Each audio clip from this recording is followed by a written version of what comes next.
Olá, queridos irmãos, a paz do Senhor Jesus, tudo bem? Aqui quem vos fala é o pastor William Cruz.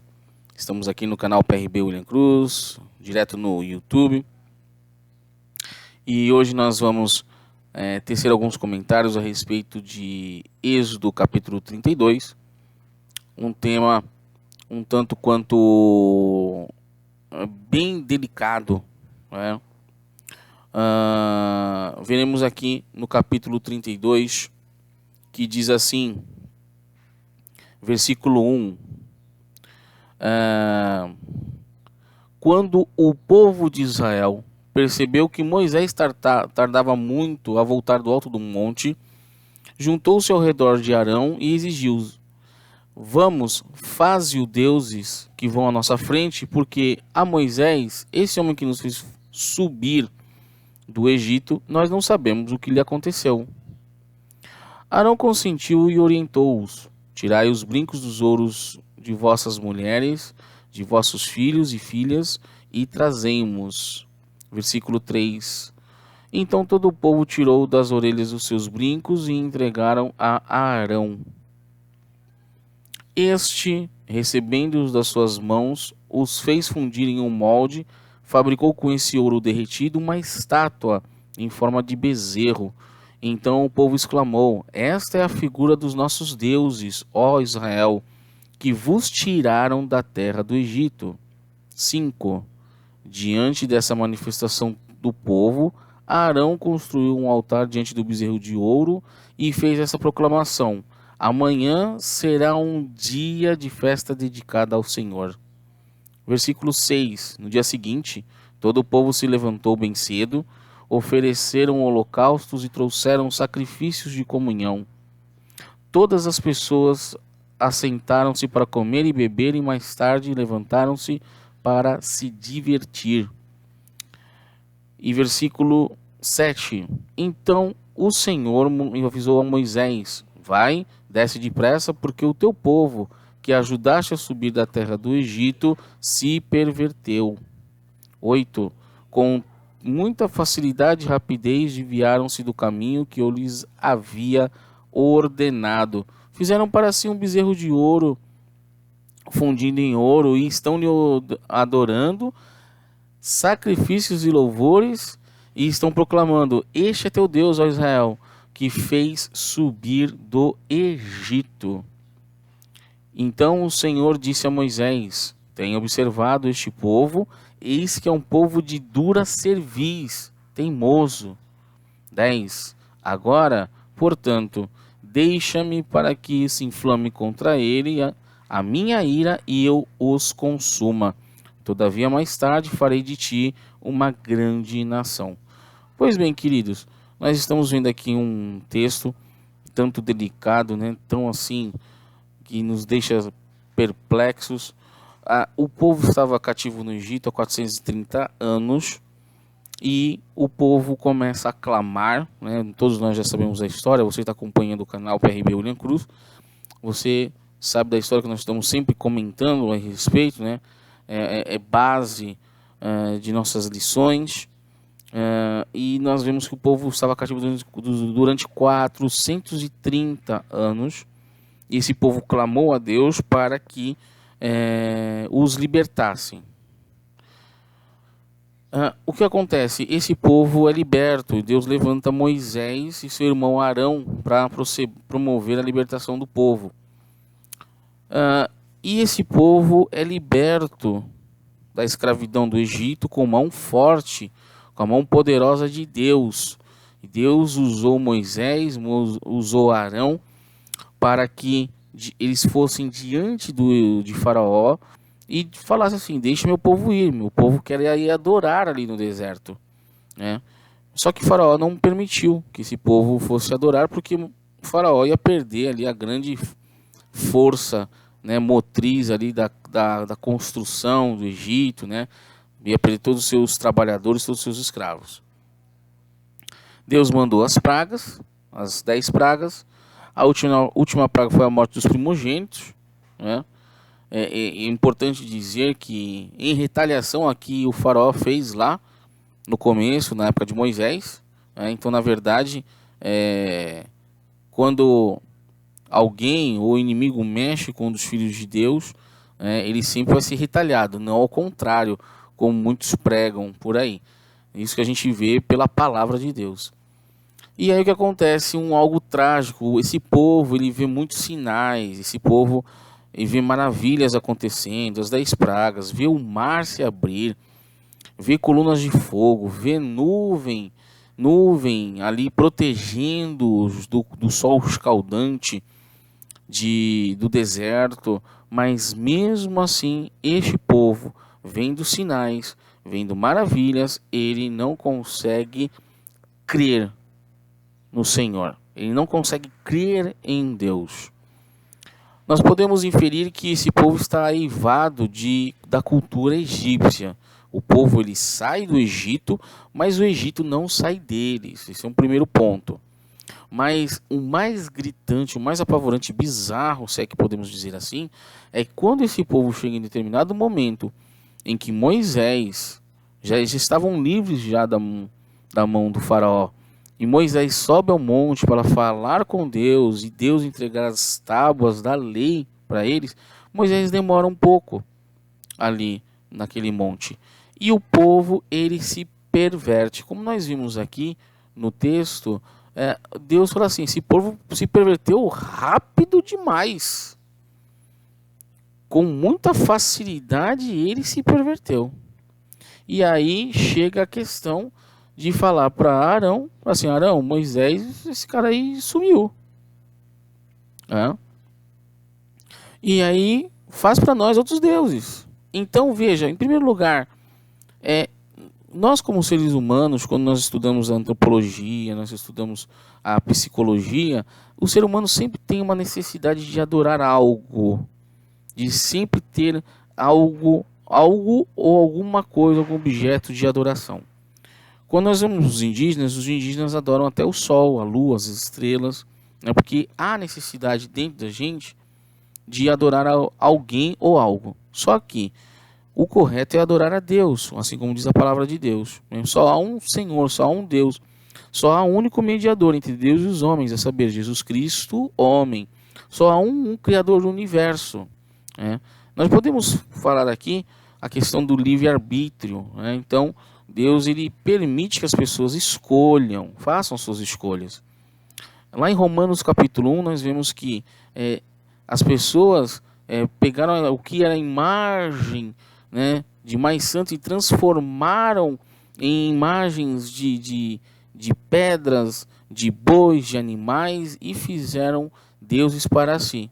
E Deus os entregou a sua própria sorte. Veja, muitas pessoas querem colocar a culpa em Deus, mas a culpa não está em Deus, a culpa está no próprio homem.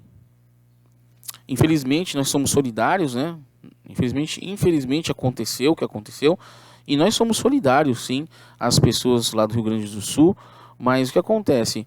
Não tem como nós colocarmos a culpa em Deus. Veja o que o ser humano está fazendo com a natureza. Veja o quanto se polui, o quanto se degrada o meio ambiente. Veja aí os cientistas dizendo que a temperatura da Terra está 3, 4 vezes acima do normal que era previsto para esse ano de 2024. Então, isso muda todo o cenário. Hoje, nós não temos quase outono nem primavera. Nós temos dois tempos distintos. Ou é muito calor, não vou nem chamar de verão, ou é muito calor, calor extremo. Salvo engano, anteontem na Índia deu 52 graus centígrados, não é sensação térmica, é 52 graus centígrados, enquanto em outros lugares está menos 10, menos 20. Então é muito complicado, porque isso daí é culpa de Deus? É Deus que está fazendo isso? Não. O homem está intervindo de tal forma na natureza que a natureza ela fica degradada, ela fica frágil, fica totalmente desregulada, geleiras derretendo, efeito estufa, tudo isso é Deus que está fazendo? Não tem como. Então às vezes a gente precisa pensar, por que existe o mal? Porque muitas pessoas sofrem porque ali não está sendo invocado o nome de Deus. Então, se você invoca o nome do Senhor e permite que Ele entre na sua vida, na sua casa, o que acontece? A paz, a tranquilidade. Eu não estou falando, não estou pregando aqui prosperidade. Que a prosperidade ela vai muito além de dinheiro.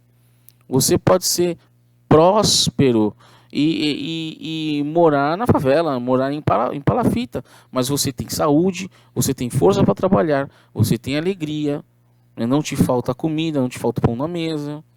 Enfim, nós conhecemos muitas pessoas que são muito alegres e não têm, às vezes, recursos, enquanto muitas pessoas que possuem muitos recursos, às vezes, não têm a alegria que pessoas com menos recursos têm. E como se explica isso? É que, às vezes, não é, isso daí não estou generalizando, às vezes a pessoa não tem Deus. A pessoa não invoca o nome de Deus, não tem a Deus como o único suficiente Salvador. E aí, quando ela passa a ter o Senhor como único suficiente Salvador, o que acontece? Ela tendo dinheiro, né, sendo próspera, financeiramente falando, ou não, ela passa a ter uma alegria dentro do seu coração. Ela passa a ter uma alegria que ela não é circunstancial. Ela é acima disso. Ela passa a ter a alegria da salvação. E aí, com dinheiro ou sem dinheiro, ela sempre é uma pessoa alegre, de bem com a vida alto astral. Porque ela confia no Senhor e ela sabe em quem tem crido. Isso é muito importante. Mas esse povo aqui, que sai do Egito, e que diante de tantos milagres vistos ali na frente deles, eles falam assim, não, peraí, Moisés saiu, né?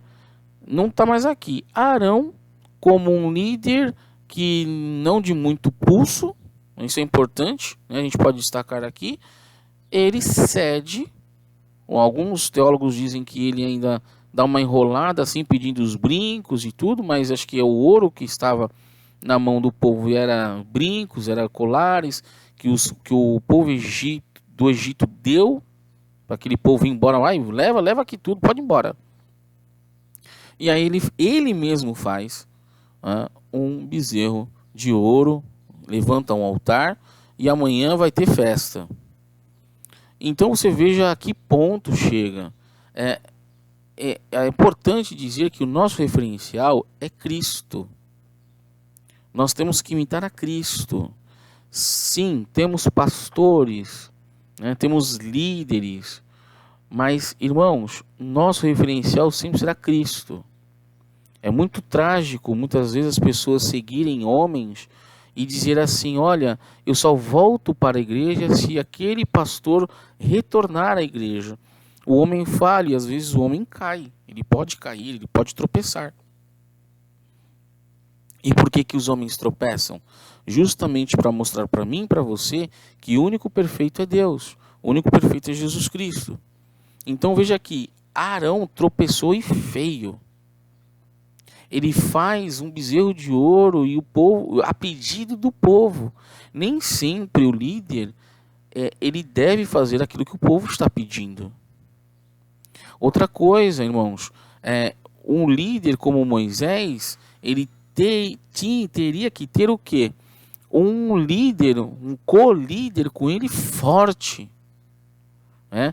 Que de pulso, para que ele não viesse a cair, a deixar, né, essa coisa acontecer. Olha, eu vou sair, mas você aguenta firme aí, Arão. Mas não. Então Arão ele cede. Então muito importante, você que é líder, você que é pastor, bispo, ter uma pessoa também conhecedora da palavra do seu lado e uma pessoa de impulso dizer, não, eu não vou fazer a vontade das pessoas. Né? A gente tem que fazer a vontade de Deus, pregar a palavra de Deus e ensinar, apacentar as pessoas. E esse texto me chama muita atenção, porque diante de todos aqueles milagres, todas as maravilhas que aconteceu, aquele povo fala que o bezerro foi quem tirou eles do Egito. Trágico, muito trágico. Às vezes eu me deparo, irmãos, com pessoas que às vezes pedem oração pra gente. Sabe, eu aprendi uma coisa, nunca negar oração. Não, jamais. Nunca negar oração, eu aprendi isso. Né? A pessoa pode ser de que religião for, pedir oração, a gente ora por ela. Só que eu fico muito triste, às vezes, que a pessoa recebe a bênção e ela agradece a outros deuses. Ela agradece a outros deuses que não ao nosso Deus. E nós sabemos que quando às vezes nós estamos orando, Deus mostra, Deus revela a nós que a bênção está chegando. Deus mostra muito nitidamente, a pessoa sabe, mas na hora de agradecer, agradece a outros deuses. Ou sequer dá um glória a Deus, né? A gente fala assim, dá glória a Deus, glorifica o nome do Senhor, dê glória a Deus, e a pessoa não é capaz de dar glória a Deus, né, pelas bênçãos recebidas. E são muitos episódios que nós vemos, nós ficamos tristes, porque nós intercedemos, nós temos um coração abençoador, temos que ser assim, mas às vezes as pessoas não são gratas a Deus, né? E aí Deus, ele deixa a sua própria sorte.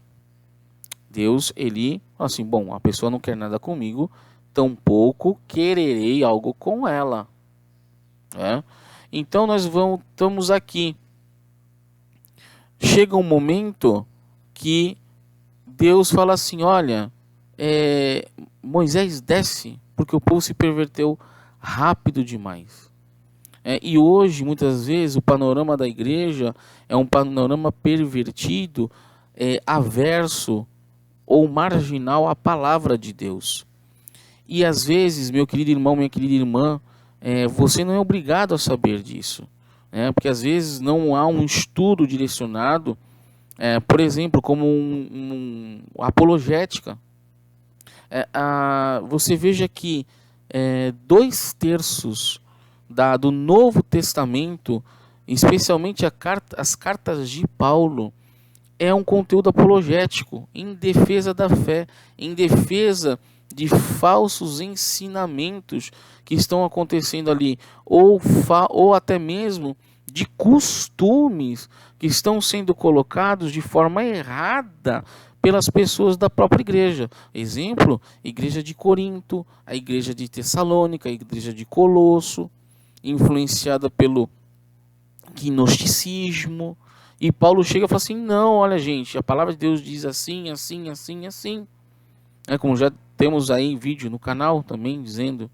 Então o que acontece? E às vezes a pessoa não tem entendimento, a heresia ela é bem sutil, mas ela vai se alastrando de tal forma que quando você vê, já às vezes é tarde demais. Porque ela não chega escancaradamente, ela chega vagarosamente e vai tomando conta. Então é importante, assim como a palavra de Deus diz, como nós estamos vendo aqui nesse texto aqui, Arão tinha que ser um líder, um co-líder ali, forte, de pulso. Vai, olha, não, Deus é que nos livrou. Nós não faremos bezerro de ouro algum, não faremos outros deuses. Vamos aguardar, vamos dobrar os joelhos, vamos orar a Deus, vamos confiar no Senhor. E aí sim, Moisés voltará, nosso líder, etc e tal, e nos guiará. Veja que nós estamos no Antigo Testamento. Moisés ali está como um líder, um guia para o povo. Hoje nós temos o pastor, bispo, que seja, presbíteros, como guia, mas eles são apacentadores. Nós temos que se espelhar em Deus. E o que devemos respeito a eles, mas também, irmãos, nós precisamos estar atento à pregação que é palavra, que é feita, que é dada. A pregação ela precisa estar em conformidade com a palavra de Deus. Não com interpretações humanas, mas sim com a questão do texto dentro do contexto bíblico. Pois o texto dentro do contexto bíblico, ele revela o quê? Ele revela a vontade soberana do Espírito Santo de Deus, descrita através das Sagradas Escrituras. Então é muito importante atentar a essa questão. Os bereanos, quando Paulo chegou, lá em Atos capítulo 19, pregando a palavra, os bereanos, Paulo pregava e eles estavam conferindo nas Sagradas Escrituras se aquilo que Paulo estava falando estava em conformidade. E por que nós não fazemos mais isso? Por que nós deixamos o costume às vezes de ler a palavra de Deus? Nós precisamos ler a palavra de Deus. A palavra de Deus nos traz vida. A palavra de Deus, ela nos fortifica, é nosso alimento cotidiano, nosso alimento espiritual. Seguindo o texto, irmãos, nós vemos o seguinte, que Deus, ele se ira e fala assim, olha, Moisés, deixa eu me inflamar, deixa eu me incendiar aqui contra esse povo, e eu farei de você uma grande nação. Então, um último detalhe que a gente pode ver aqui é que Deus, sim, ele executa juízo também. Nem sempre. Então, é necessário sempre discernir. Por exemplo, catástrofes acontecem. Ah, é Deus? Não. Nem sempre. Não é verdade? Então, o que acontece? Você vê a natureza super fragilizada. Você vê, às vezes, aspectos humanos em conjunto com a natureza degradada, né, fragilizada. Então nós vemos fenômenos atmosféricos nunca vistos antes, né? Volumes de chuvas muito assim, além do esperado, que era esperado para um mês, às vezes cai em um dia. Mas por quê? Por conta da poluição atmosférica, os gases, os efeitos estufa.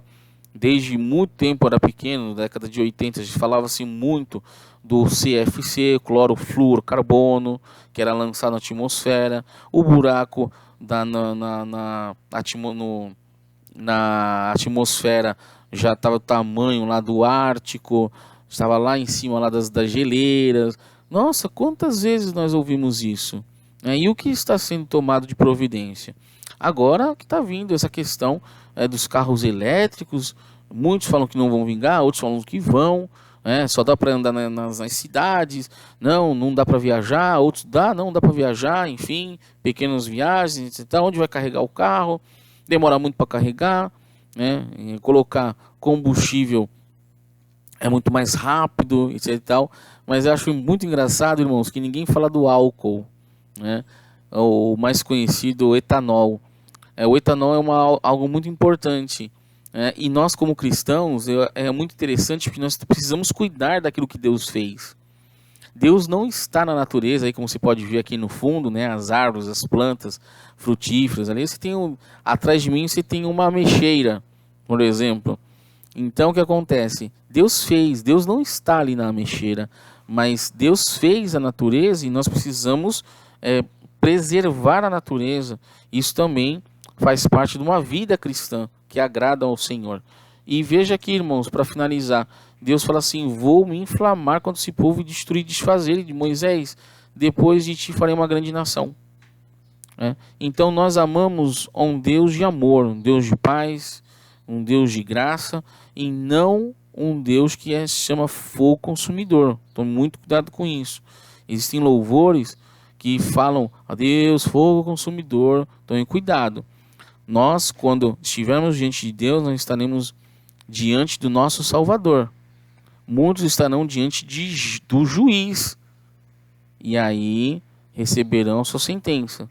Mas você quer estar diante do Senhor como? Diante do seu Salvador ou diante do juiz?